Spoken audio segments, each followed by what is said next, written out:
May the meditations of our minds, the words of our mouths, and the thoughts of our hearts be always acceptable to you, Lord, our hope and our future.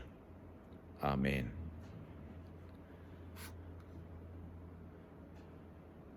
A few years ago, I tried my best to stifle a massive laugh in an inappropriate situation because I was serving brekkie at a program at the local school when one of our kids was asked what she did on the weekend, one of our church kids, and she happily declared that she went to church. It's the best thing that could have happened to her all weekend. And the two kids she was talking to sourly stated straight off the bat, "We come from monkeys." They even said it like that. She slapped both hands on her face and groaned, "No, we come from the first people who God made. I know their names, Adam and Eve." She was so frustrated with them, and she said it just like that. Again, the other two sourly reiterated that, "No, we come from monkeys." Our church kid groaned again, asking, "Oh man, don't you know anything?" It was just the most beautiful thing to watch. One of the biggest questions of all time is, how did we get here? And why? Many religions down through the ages have had their stories addressing these questions. In the last 150 years or so, the disciples of Charles Darwin have been telling a new story of biological and cosmological evolution to answer the question, claiming that it's science. Well, I ask you, what do you see here? What do you see? A duck? Anyone else see anything different? A rabbit? Yeah. We've got the same evidence before us, don't we? But we all see a different picture, or we can see both. The reality is that Christians, atheists, evolutionists, Muslims, Hindus, Buddhists, animists, ancestor worshippers, alien conspiracists, and all the rest have all the same evidence all around us. But we have different sets of lenses with which to see it and understand it. Which story, which set of lenses will help us to understand the evidence around us best? With the growing acceptance of the theory of evolution, the book of Genesis, and particularly its first 11 chapters, have been challenged, attacked, and summarily dismissed by most people who claim to be intelligent and scientific, and even by some Christians. Some Christians have swallowed the evolution story whole and tried to jam Genesis into the story of evolution, saying that a day could be a geological age, millions of years, and so on. But you know what? The ancient people who wrote this story down weren't dills, even if they had been slaves. They knew what a day was. So we might ask as we read this story, why did God take so long to create the world? Why didn't he create it in 6 minutes or 6 seconds? When you're rocking that level of power where your words become reality. Evolution's proponents have convinced a lot of people around this planet to the point where theory is taught as irrefutable fact. But evolutionists have yet to mount a good case for how, out of nothing, complex physical laws and the irreducible complexity of biological systems, life itself, can just emerge randomly by chance from forces and inert raw materials, at the same time overcoming a thing called the second law of thermodynamics. If you don't know what I'm talking about, go and Google it later. It means that everything's breaking down and coming to a big blob in the end. That's the second law of thermodynamics. There's a little science lesson for you this morning. On the other hand, Genesis doesn't address itself directly to some of the scientific questions that are raised by our own times and by our own modern investigations, yet it still goes a long way to helping us make sense of the evidence. Christian scientists who take the book of Genesis at face value have been working for decades now leaders in their fields, to compile some very compelling and alternative ways of looking at the evidence around us. And if you want to dig into some of that information, I have a truckload, and there's a truckload available on the internet. Evidence such as a younger age for the universe, evidence for the rapid formation of fossils, and all the rest of it. But I'm not getting into a science lesson this morning. That is for another time and place.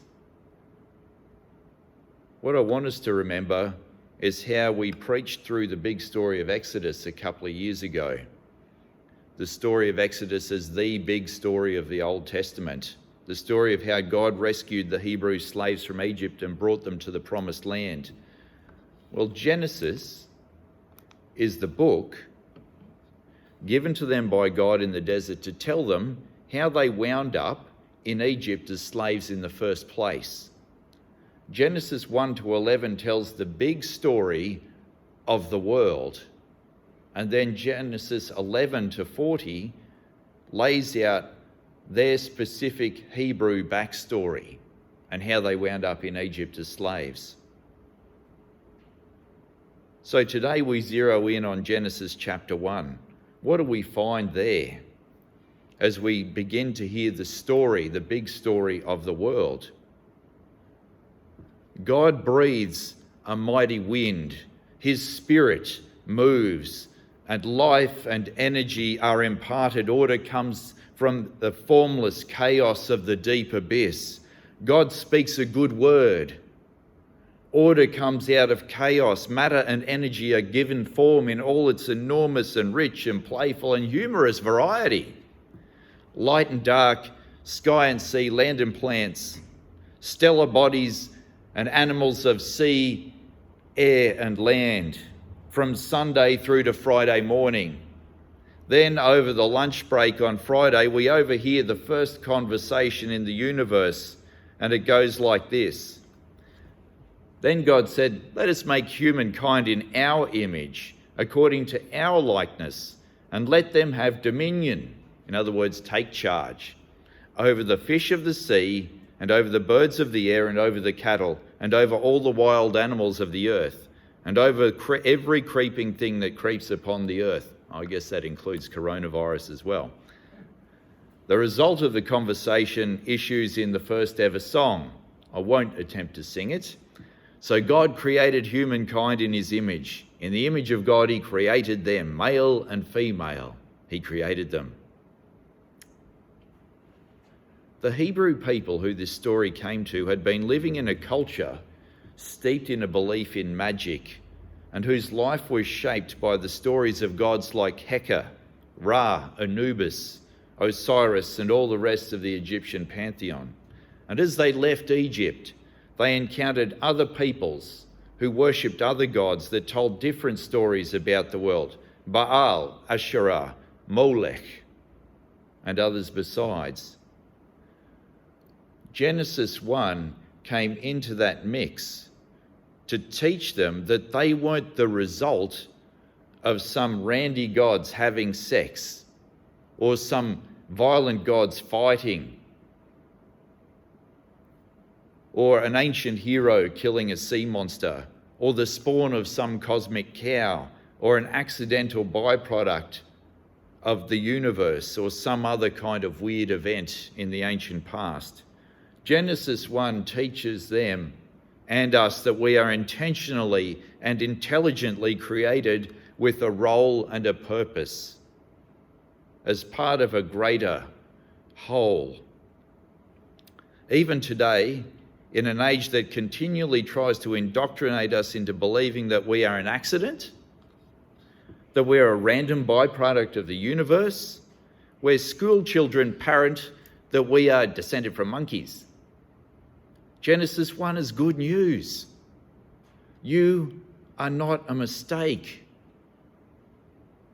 You were intelligently and intentionally created with meaning, with a role and a purpose. All things that God created are good, inherently good. We know things go pear-shaped a bit, but they're still inherently good. And You are very good in his eyes, his crowning achievement. You are meant to be. From this revelation, the Hebrews learned that unlike all the gods they'd ever heard about, the living God doesn't need a little building with a little wooden or stone idol in it to worship. The entire universe, in all its vast reaches, is his temple. And you are his living image because he is alive. If he did choose to become a limited material creature, we are what he would look like. So if you want a tiny idea about who God is, turn to the person next to you and look in their face. Look at your fellow human beings. There's the beautiful and wondrous image of God right there. Also, understand that because we are his image as human beings, you and I are utterly unable to have a value placed upon us. You are truly priceless in this entire world. Another thing that these people in the ancient past and us learned together is that this revelation was given to a patriarchal, sexist, misogynist culture. So notice too that the message, the vital message that women and men together constitute humanity. It's not sons and men and mankind. Humanity is men and women together. Women and men together are the image of God, not one or the other together. Women and men together are to rule the world, to take charge of it and to enjoy it together.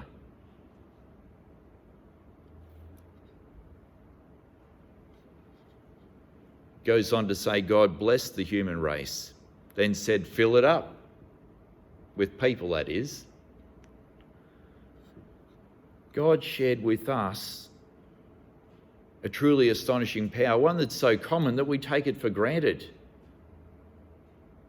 He gave us the power to create brand new sentient life. In doing so, God endowed parenthood with a profound significance and importance.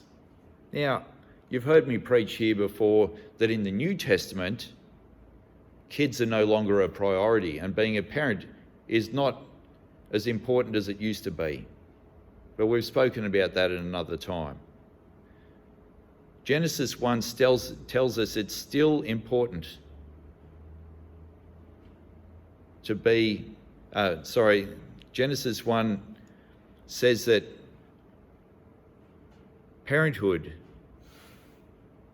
is still significant. And this is a good word to a culture that has diminished the significance of parenting.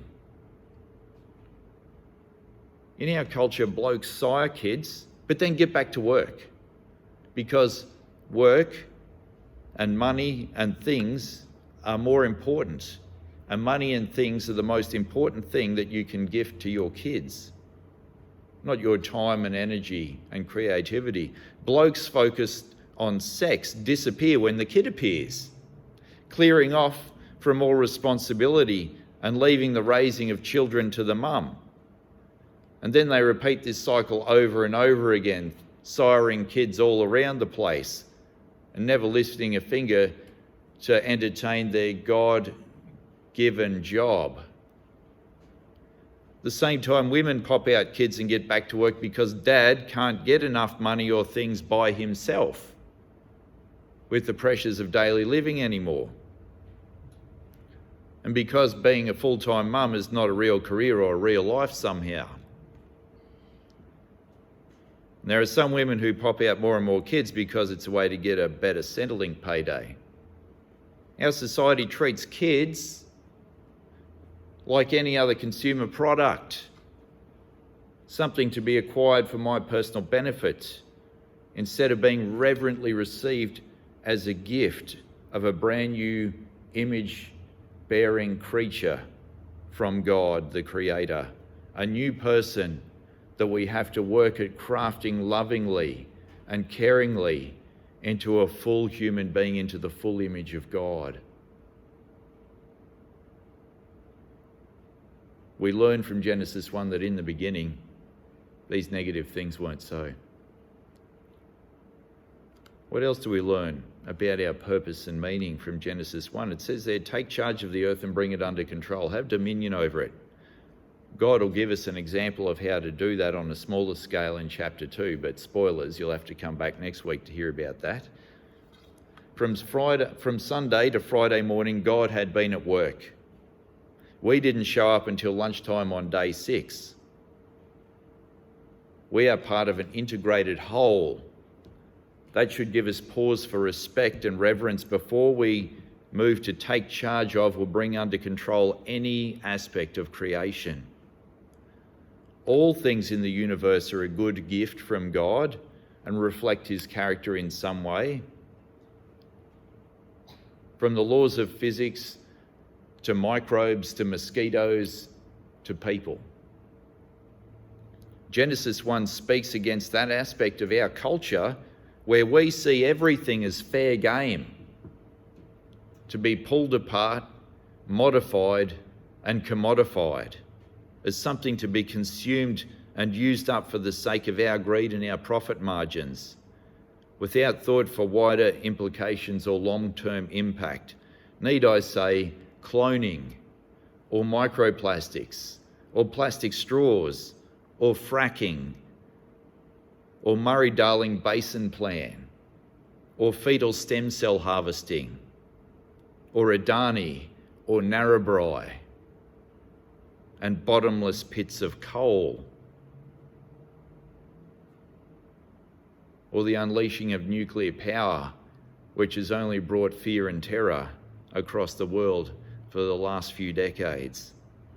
Yet Genesis 1 speaks against idolatrous greeneism that would see the world revert to untamed chaos, with water diverted from food growing for hungry people to environmental flows, and with fuel loads in bushland allowed to build up to the point where it leads to catastrophic bushfires. Our purpose is to investigate, to understand, to manage and use for the enjoyment and preservation of humanity and all the creatures with us. And tacked on there right at the end in what God says about those first people, you may miss it because it's taught to us in dietary terms, but the last part of the deal is that there is to be no killing. If you get hungry, have a piece of fruit, pick a vegetable, and the same with the creatures. There's abundant food for them everywhere. Just have to eat a plant. We'll learn down the track how this part of the story changed because of what had happened. But our appetite for meat has led to the extinction of too many species and has others on the brink, both through consumption and use of land and sea. If being a veggie was how we were designed to be in the beginning, maybe a little less meat in our diet would see some of our health issues just drop away. I don't know if we're game to try it. We love our meat and 3 veg. What if we had 4 veggies and no meat? Lastly, we see God setting an example of rest from the very beginning. God stands back from the weekly work cycle to survey, to enjoy, and to rest. He didn't make us to work all day, every day in a 24/7 cycle. Remember, this revelation was given to slaves who were driven to the brink of extinction by the genocidal regime in Egypt and their work ethic. So God sets them and us an example from the very beginning. We were forced as a civilization into lockdown last year. Some got some rest out of that, others had to work harder. But what was striking was to see the waterways and the skies that had been choking on pollution around the planet finally granted rest from the never-ending treadmill of humanity's slavery to the cycle of production and consumption. It was amazing to see those pictures of the canals in Venice clear, and you could see the dolphins swimming in them, or the skies over New Delhi clear. The skies over the great cities of the world clear and filling up with birds again, and creatures coming out to play when humanity was finally forced to back away from its work and rest. Those images from last year should make us take stock as a civilization, heed these words from the beginning, and respect our God-created need to stand back, to enjoy, and to rest. May God's Spirit blow powerfully into your life today to energize you, breathe new life into you, to gift you with a fresh beginning, to give you enjoyment, and to give you rest. Let there be light. Amen.